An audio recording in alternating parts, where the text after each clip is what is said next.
Bonjour à toutes et à tous. Aujourd'hui, nous allons parler du concept de la puissance de 3. Alors, qu'est-ce que c'est que la puissance de 3, le PO3? C'est essentiellement un concept qui décompose la gamme d'une bougie. Ça nous offre un modèle et un cadre pour repérer des configurations que nous pouvons utiliser pour le trading.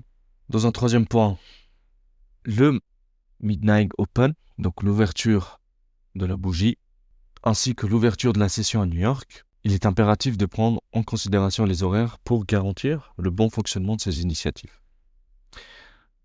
En gros, le Midnight Open, c'est l'ouverture de la bougie. L'ouverture de la session à New York se fait à 2h30. C'est le deuxième prix d'ouverture. Alors, certains, ils prennent en considération seulement le Midnight Open et d'autres, ils prennent en considération le deuxième prix d'ouverture qui se trouve à la session de New York. Je vais en parler plus en détail dans les prochains cours par rapport au fuseau horaire. Quatrième point, en général, acheter en dessous du prix d'ouverture sur un marché haussier et vendre, bien entendu, au-dessus du prix d'ouverture sur un marché baissier. Je parlerai un peu plus des prix d'ouverture dans les prochaines leçons, mais pour le moment, on va se contenter vraiment de la configuration du PO3. Alors, dans un marché haussier, nous avons une bougie de clôture à la hausse qui peut être interprétée avec une barre d'ouverture. D'accord ? Reprenons cette barre d'ouverture, on va la décomposer. Ce que nous recherchons, ce sont les ouvertures. Ensuite, qu'est-ce qu'elle nous fait la bougie ? Elle nous fait un plus bas, un plus haut et la clôture. Peu importe où la bougie clôture, car ce qui nous intéresse, c'est l'ouverture. C'est ce que nous utilisons en fait comme filtre pour identifier le marché. Nous achetons, je le répète, nous achetons toujours en dessous du prix d'ouverture et c'est là que se forme en fait le plus bas, donc ici. Ensuite, nous nous intéressons à la hausse qui se produit, voilà, là où se forme le plus haut. Donc, après, nous pouvons toujours utiliser des outils pour prédire où le plus haut se formera, mais on discutera ça plus tard. Je vais vous présenter ça dans un profil de marché haussier, en croquis. Donc, nous avons l'ouverture, le Midnight Open qui se fait à minuit, heure de New York, et 6h, heure d'Europe, donc chez nous. Donc, si vous voulez, à minuit, à New York, est le début de l'algorithme, le début de la plage journalière. Avant minuit, à New York, nous recherchons les zones de liquidité quotidienne, donc la zone de valeur équitable où les anciens sommets au-dessus du marché dans un profil de marché haussier. Ensuite, nous recherchons le prix d'ouverture. Le prix d'ouverture.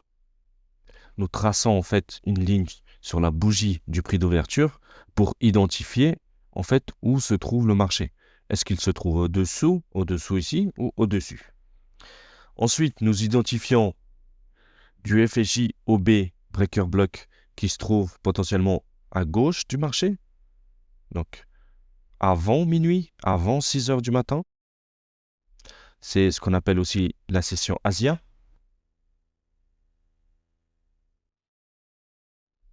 Ensuite, nous utilisons le prix d'ouverture donc comme filtre. Et nous cherchons des niveaux de réduction en dessous du prix d'ouverture. Donc, nous cherchons des niveaux de réduction en bas.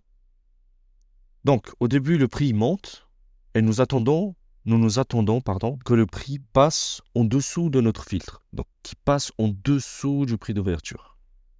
Et en fait, il atteint des niveaux de réduction. En fait, il va atteindre des niveaux où la liquidité a été purgée et qui va forcément réagir sur un FSJ, OB, MB, Breaker Block, etc. Ensuite, qu'est-ce que le prix nous fait? En fait, on voit ensuite une réaction à la hausse. Et notre deuxième prix d'ouverture dans la journée est à 8h30 à New York, qui correspond en fait à 14h30 chez nous. Donc, le prix réagit à la hausse. Nous avons notre deuxième prix d'ouverture. Et qu'est-ce qui se passe après 14h30? Le prix continue à monter légèrement et ensuite il retrace. Ce que nous cherchons, c'est que le prix descende en dessous du prix d'ouverture et qu'il entre dans une zone de réduction, qui peut être n'importe laquelle de celle-ci, FSJ, OB, EB. D'accord? On a la clôture de la bougie qui se fait à ce niveau. D'accord? Maintenant, on va prendre un exemple concret avec l'euro et le dollar. Nous sommes sur un marché baissier. Je vais vous montrer deux graphiques sur un marché baissier et haussier afin de vous montrer vraiment et visualiser comment le PO3 peut être appliqué dans un marché baissier et dans un marché haussier. Alors, nous avons le prix d'ouverture qui se trouve ici à 6 heures, prix de la bougie. Je trace mon filtre, My Dunk Open, je trace une ligne horizontale. J'identifie ce qu'il y a à gauche. Donc, on peut très bien voir qu'à gauche, nous avons du FJ ici. Donc voilà, vous voyez, nous avons la liquidité ici. Notre BSL qui est là, prise de liquidité. Donc, vous voyez qu'après l'ouverture du marché, le prix se négocie à la hausse et qui va réagir dans une zone de réduction. Je me mets maintenant en 15 minutes pour que vous identifiez les zones de réduction et qui a des hautes probabilités de réaction. Donc là, je me mets en 15 minutes. Vous voyez que le prix a négocié à la hausse. L'ouverture est ici.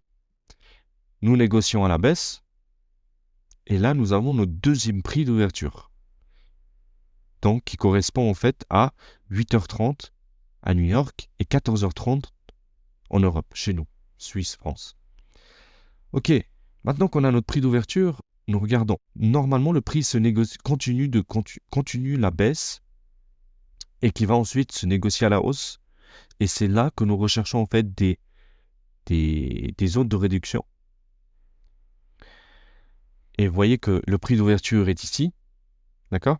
Donc vous voyez que la bougie d'après, en 15 minutes, nous continuons la baisse en fait jusqu'ici. J'ai identifié le CB. On a un breaker block également. On rentre dans la zone de réduction. Donc le prix renégocie à la hausse avant de continuer sa baisse. Et continue vers la liquidité précédemment eue. Bien.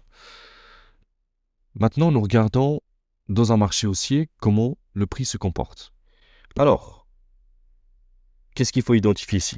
Qu'est-ce que nous avons? En dessus du prix d'ouverture, donc nous avons le prix d'ouverture qui se trouve ici, à 6 heures. D'accord? J'ai tracé ma ligne horizontale. On voit, nous avons notre fair value gap ici, équitable, avec des fortes probabilités, avec de la liquidité vendeuse juste au-dessus.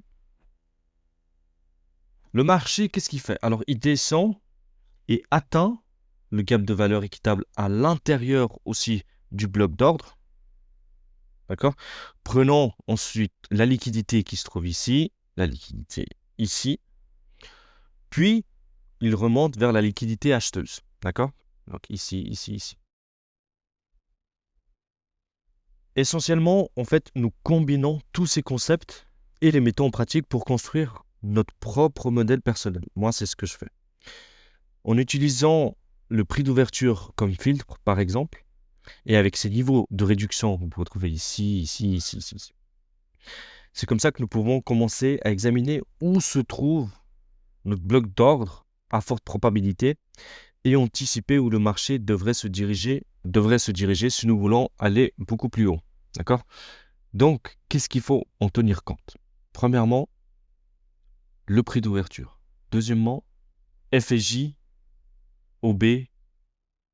Regardez comment le prix vient se négocier à la baisse, ensuite vient faire un plus haut, il vient faire un changement de tendance. Il continue la hausse, prend la liquidité qui se trouve au-dessus, avant 6 heures du matin. Il continue la hausse et il vient se renégocier où? Je vais vous montrer une deuxième image. Est-ce que ça paraît plus clair maintenant? Ouverture de prix. On vient chercher un OB FJ. On remonte. On continue le prix continue la hausse. Et ensuite, il redescend pour chercher de la liquidité ici en bas. Et il réagit où? À des fortes probabilités sur un FJ OB ici, si vous en trouverez, pour continuer la tendance haussière. Ensuite, je vous ai mis ici une représentation de la bougie où l'ouverture se fait ici, le plus bas se fait ici, le plus haut ici, et la clôture se fait légèrement plus bas. Voilà. J'espère que cela vous a été instructif. et je vous retrouverai dans les prochaines vidéos